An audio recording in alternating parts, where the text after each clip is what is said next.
All right, you've probably heard about this. The story is taking some truly astounding twists and turns. Backstory, of course, is the January 29th, 2019, Jussie Smollett, a black gay actor from a television show called Empire, claimed that he had been assaulted by two white men in MAGA hats, that's Make America Great Again hats, that they put a noose around his neck and they poured a bleach-like liquid on him at 2 o'clock in the morning on the vastly below freezing, snowy streets of Chicago. Smollett alleged that his attackers asked him, "Aren't you that faggot Empire N-word?" Because apparently there's no show that white supremacists like more than Empire. TMZ reported on Smollett's claims at the time. Quote, "The two men, both white and wearing ski masks, viciously attacked Jussie as he fought back, but they beat him badly and fractured a rib. They put a rope around his neck, poured bleach on him as they left, and yelled, 'This is MAGA country.'" In a strange twist, as we'll find out later, MAGA country apparently is Nigeria. Now, throughout all of this, Smollett was able to hang on to his Subway sandwich throughout the terrible ordeal because he was seen on surveillance still holding it. When he returned to his apartment later on, I suppose he had a sandwich with mayo, mustard, and superglue. The Chicago police at the time claimed via statement, quote, "Given the severity of the allegations, we are taking this investigation very seriously and treating it as a possible hate crime. Detectives are currently working to gather video, identify potential witnesses, and establish an investigative timeline." Empire creator and producer Lee Daniels described Smollett's claims as, quote, "just another fucking day in America." The response was swift, decisive, supportive, and outraged. The NAACP, the National Association for the Advancement of Colored People, said the recent racist and homophobic attack on acclaimed actor and activist Jussie Smollett is troubling. The rise in hate crimes is directly linked to President Donald J. Trump's racist and xenophobic rhetoric. It is dangerous for any society to allow a tone of divisiveness and hatred to dominate the political discourse. Okay, I'll just take a break from reading that to point out the lack of self-knowledge in these kinds of statements is truly astounding, because the rise in hate crimes, Donald Trump, racist, xenophobic rhetoric, divisiveness, hatred is bad. Well, what do you think you're doing with these kinds of statements? Anyway, the NAACP went on to say, "As this rhetoric continues to bleed into our everyday lives, dangerous behavior will continue to place many law-abiding individuals at risk. We pray for a full physical and mental recovery for Jussie Smollett and many unnamed victims of this form of hate-based terrorism." Representative Maxine Waters, Democrat from California, she said, "But we have to understand this is happening for a reason." She's kind of right, but not how she thinks she is. She wanted to say, why all of a sudden do we have people unable to study while black, unable to mow a lawn while black, unable to have a picnic while black, and being attacked? It's coming from the President of the United States. He's dog-whistling every day. He's separating and dividing, and he's basically emboldening those folks who feel this way, maybe never said and never talked about it, never could act it out, but now they're on it. That's race baiting 101, right? And they literally, I mean, I don't know, you could probably hook these people up to some sort of polygraph, and they would genuinely believe that it was Donald Trump who was sowing the seeds of divisiveness and hatred and so on. Genuinely, they would believe that. It's really, really wild. So, what did Cory Booker say? And Cory Booker said, and here's a picture of Jussie Smollett, he said, "The vicious attack on actor Jussie Smollett was an attempted modern-day lynching. I'm glad he's safe. To those in Congress who don't feel the urgency to pass our anti-lynching bill designating lynching as a federal hate crime, I urge you to pay attention." And this is quite interesting. So Cory Booker and two other representatives who happen to be black put forward this anti-lynching bill. According to some sources, there's been like more than 200 attempts to pass an anti-lynching bill since 1918, and the numbers that I've seen are 4,700 people lynched up to 1968, 75% of them black, 25% of them, I assume, white. So basically, what is the urgency to pass a bill to deal with a crime that it's been more than 50 years since the last incident. Now, that's one thing. So when this legislation is kind of stalled, and then, oh, don't you know, look, we have a lynching. Wow, we really should pass this legislation. My spider sense starts tingling. Well, I started tweeting about this right away when he refused to turn over his phone. But anyway, so that's interesting. Now, lynching, of course, is when you assume that someone is guilty outside the judicial standards of proof, and you exact vengeance upon them. Assuming guilt in the absence of proof. Assuming guilt, you see, based upon someone's allegations. Well, wouldn't that be kind of like lynching? And again, the lack of self-awareness. This is a media lynching, right? This is a lynching of somebody's reputation. This is a lynching of a story. This is a lynching against whites, against Trump supporters, against Trump himself. In terms of reputation, it's really bad, you see, to jump to conclusions about someone being guilty of something prior to the actual evidence being assessed in a court of law. Kamala Harris tweeted, "Jussie Smollett is one of the kindest, most gentle human beings I know. I'm praying for his quick recovery. This was an attempted modern-day lynching. No one should have to fear for their life because of their sexuality or color of their skin. We must confront this hate." Well, I agree. We must confront the kind of hate that just assumes that these kinds of attacks are valid and true no matter what. That just assumes that, I don't know, what, black people can't lie about crimes? Really? It's completely impossible. They're just angels beyond any capacity to falsify things for political or career or activist advancement. Because, you see, funny thing, on the left, they have repeatedly said, and I haven't seen a whole lot of condemnation of this, repeatedly said, we will get our way by any means necessary. You see, by any means necessary. So the fact that they lie, or may lie, is not too shocking. So, more Nancy Pelosi on January 30th, 2019, said, "The racist, homophobic attack on Jussie Smollett is an affront to our humanity. No one should be attacked for who they are or whom they love."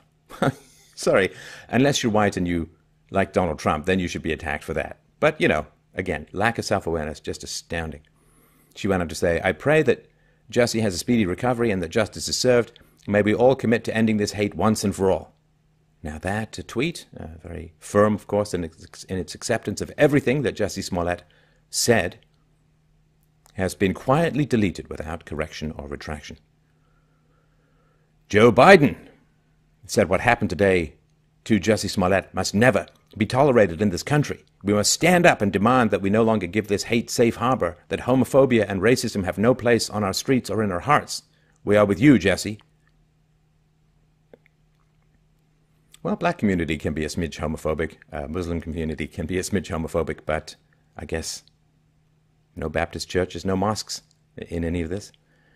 And the usual suspects of celebrities all accepted the story, tweeted their outrage and support and frustration and rage as Reese Witherspoon, Halle Berry, Margaret Cho, Ellen Pompeo, George Takei, Sean Hayes, Molly Ringwald, Mindy Kaling, Fergie, Katy Perry, and the like.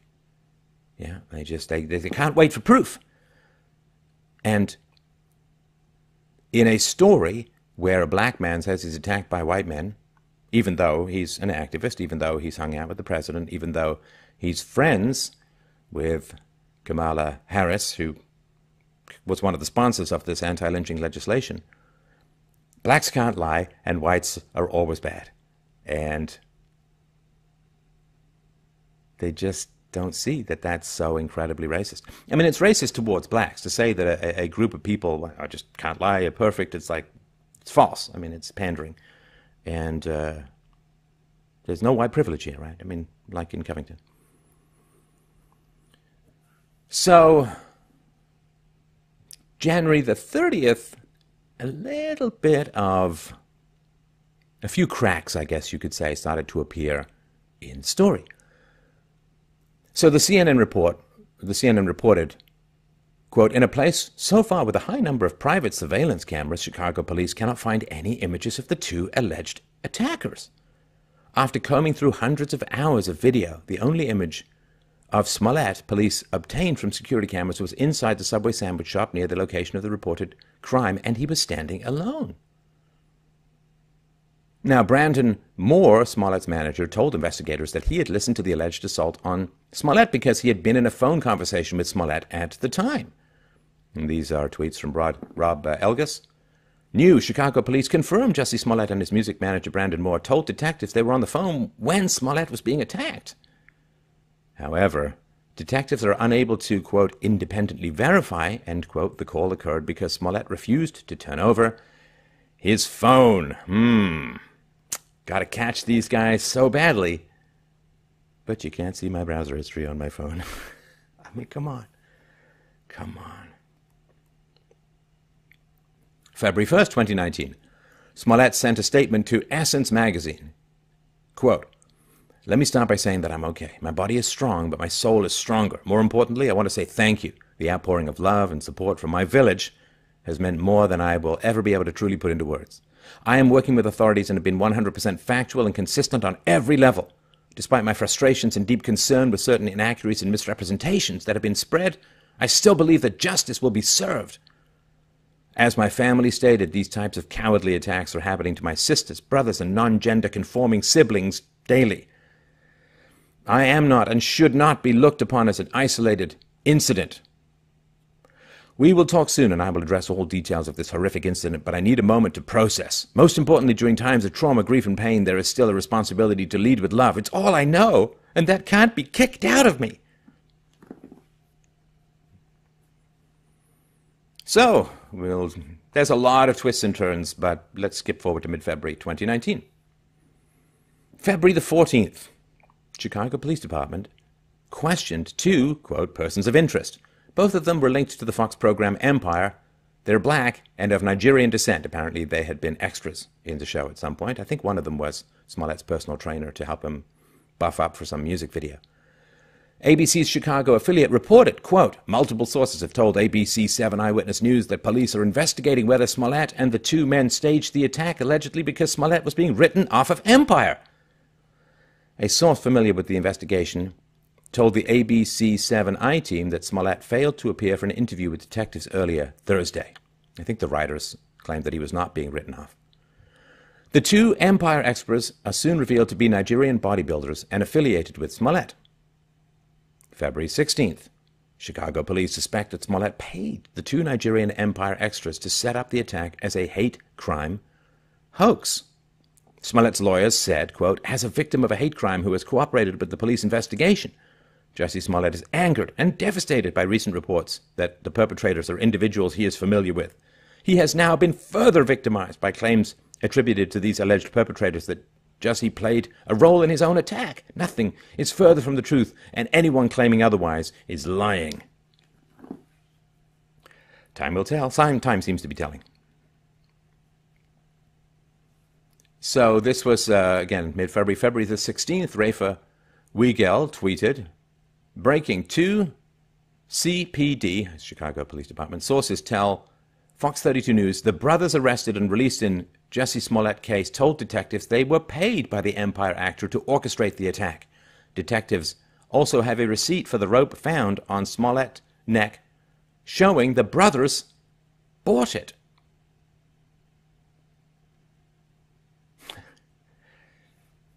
They're not sending their best. 18th of February, Jussie Smollett will reportedly face a grand jury next week to determine the credibility of his hate crime allegations. The reports have emerged that the Chicago police are investigating the actor for orchestrating the attack on himself. CNN crime and justice reporter Shimon Prokupes reported that authorities now believe that Smollett paid the two Nigerian bodybuilders to fake the attack. Both Nigerians are now cooperating with law enforcement. Well, those Nigerian scams seem to be getting a little bit more 3D, a little bit more ripped, a little bit more visceral, if that makes any sense. So this is from Andingo, and just wanted to point out that there have been a lot of these. I'll just run through this. The list literally goes on and on, but just a couple of ones here. Right after Donald Trump's election, the SPLC really stoked panic. A pro-gay Episcopal church in Indiana was vandalized with Heil Trump. a swastika and an anti-gay slur. Turns out it was the gay organ player who did it. He was only charged with a misdemeanor. Days after the Pittsburgh massacre, Trump supporters were blamed for Nazi vandalism at a Brooklyn synagogue and fires in a Jewish community. Turns out the perpetrator was a gay black man who had worked with city council on an initiative to fight hate crimes. Huh. That seems to ring a bell. I'll chase it down later. 1 week before the presidential election, a black church in Mississippi was burned in an arson attack. Vote Trump was written on the building. After much panic, an investigation revealed that the man responsible was a church member, Andrew McClinton, a black guy for those who were just listening. November 2016, a Muslim student at the University of Louisiana said 2 white racist Trump supporters brutally assaulted her, ripped off her hijab, and robbed her. The story went viral. It was a lie. The media never identified her by name after the hoax was revealed. I remember that Trump and his supporters were blamed for a spate of anti-Semitic KKK and Nazi graffiti on the campus of Nassau Community College in Long Island in late 2016. The student responsible was Jazgirit Saini. Indian guy, I think. I don't know. Hard to tell. In December 2016, a Muslim woman said she was attacked by 3 white Trump supporters in New York City on the subway. She said they tried to rip off her hijab. Yasmin Seweed lied. CARE, Council of American Islamic Relations, said Muslims are under tremendous stress and pressure resulting in incidents like this. Yeah, of course, that you're going to say, well, you know, this story may have been false, but it's indicative of a deeper truth. Yeah, right. September 2018, a black woman in Long Island said Trump supporters confronted her and told her she didn't belong here. Her car tire was slashed the next day and a hateful note was left behind saying, "Go home." Well, that makes sense. How can she go home if her car tire is slashed? Adwa Lewis made up the whole story. November 2018, students at Goucher College demanded social justice training in safe spaces after racist, Nazi, and KKK graffiti was found on campus. Someone even wrote the names of black students. Trump was blamed. Finn Arthur, a black student, was responsible. 2017, St. Olaf College was roiled by mass protests in response to anti-black notes found across campus. Class was cancelled, and admin caved to demands. An investigation found that Samantha Wells, a black victim of one of the notes, fabricated the incident. In November 2016, a Philadelphia neighborhood was rattled when property was vandalized with pro-Trump and anti-black messages. William Tucker, a black man, was identified as the vandal through CCTV footage. Yeah, you know, if America was such a racist place, why would you need to fake all this stuff? Now, what could happen? Well, it depends on his level of person of color privilege, right? According to Shamari Stone, if Jussie Smollett's attack was a hoax, he could be in some serious legal trouble. In Illinois, filing a false police report is a Class 4 felony punishable by up to 3 years in prison and fines up to $25,000. So what's going on? Well, there was an act, a proposed law, Justice for Victims of Lynching Act, just passed in the Senate. Now it's going to go to the House, where, of course, Democrats control, so it's likely to get through. The bill was introduced by Senators Kamala Harris, Cory Booker, and Tim Scott, all black. It makes lynching punishable as a hate crime. Now, this attack on Smollett gave real momentum to the act. And Smollett, you know, not just an actor. There was a New York Times article from way back entitled, well, a couple of years, "The Smollett Family Business, Acting and Activism."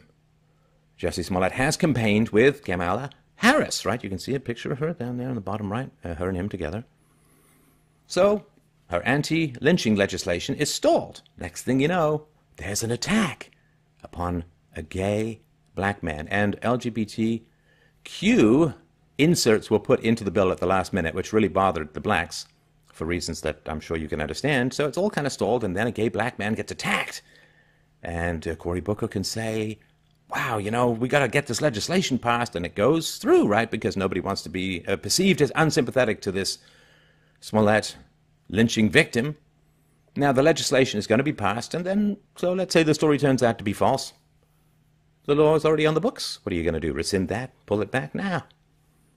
So, I mean, if appearances play out, which is that it looks like this is all a hoax, a false flag operation, then, well, this is what the left is doing, right? They are making up crimes for political purposes, right? They are making up sexual assault allegations against Brett Kavanaugh in order to block him from becoming a Supreme Court judge. If this turns out to be a hoax, and it seems that it will, then you have somebody making up a hate crime in order to help pass legislation. That's where democracy really dies. This is hateful, anti-democratic, anti-will of the people, intensely manipulative. And of course, fundamentally it relies upon the goodwill and positivity and disgust towards racism that characterizes the majority, certainly of white America. Because if you go to someone who's a real racist and you say you're a racist, they'll say, yeah, hello, you know, do you not know that? Right? He won't take any shame of it. She won't take any shame of it. She will be, I guess, appreciative of the accurate identification of a particular interracial perspective, a bad one. So the only way that these kinds of hoaxes, the ones that are described in the tweets from earlier, the only way that these kind of hoaxes actually work is if people are not racist, if people hate racism. So it is relying upon, in general, white America's hostility and hatred towards racism in order to manipulate and control the political process, to subvert and bypass the will of the people. And it also shows you what a hunger and demand there is for anti-black, anti-Muslim, racially motivated hate crimes, and the lack of supply, right? If you've got to keep making stuff up, you know, you don't counterfeit money if you're already rich, right? Unless you're the Fed. But there's a lack of supply of these kinds of hate crimes. And by the by, the facts in America are very clear that if you have a black and a white involved in a hate crime, it's far more likely, many, many times more likely, that it is a black attack upon a white than a white attack upon a black. So then this is all this kind of stuff, right? We all know that this lynching stuff, anti-lynching acts, are going to be applied much more against whites than against blacks. And so it is, it's a mess. It's a mess. Where does this end? Where does this escalate to and end? Where does this go? How can you live in a country, or how can you live in the same country, as people who fake horrible crimes in order to get their way politically? You can't reason, you can't negotiate, you can't push back, and things have become so distorted that even to question a black victim of an alleged hate crime is somehow racist. In other words, we've got multilegalism, right? So when white people, like in the Covington kids, right, when white people say, well, no, I didn't mean this, right, it's like, too bad you're guilty, right? When they make claims about what happened in a racially charged incident, then the whites are dismissed and it's wrong and so on. When a black does the same thing, though, he must be believed, or somehow you want to bring Jim Crow back or something like that, right? And this is the problem with this multiracialism, multiculturalism. What it really brings about is multilegalism, which is you have different legal, moral, media, social, and perception standards for different races. It's a very, very bad idea, my people. We should all be equal under the law. And we should not give whites or blacks or Hispanics or East Asians or you name it, should not get precedence in who we believe. And we should withhold judgment until the facts are in. Now, everybody knows this, and everybody knows that to not do this is horrible.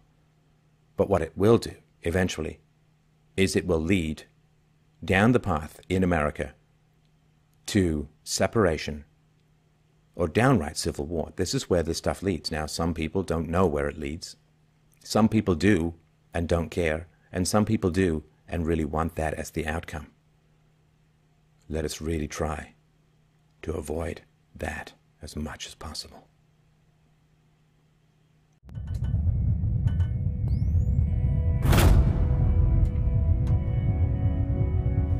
Well, thank you so much for enjoying this latest Free Domain show on philosophy, and I'm going to be frank and ask you for your help, your support, your encouragement, and your resources. Please like, subscribe, and share, and all of that good stuff to get philosophy out into the world. And also, equally importantly, go to freedomain.com/donate to help out the show, to give me the resources that I need to bring more and better philosophy to an increasingly desperate world. So thank you so much for your support, my friends. freedomain.com/donate.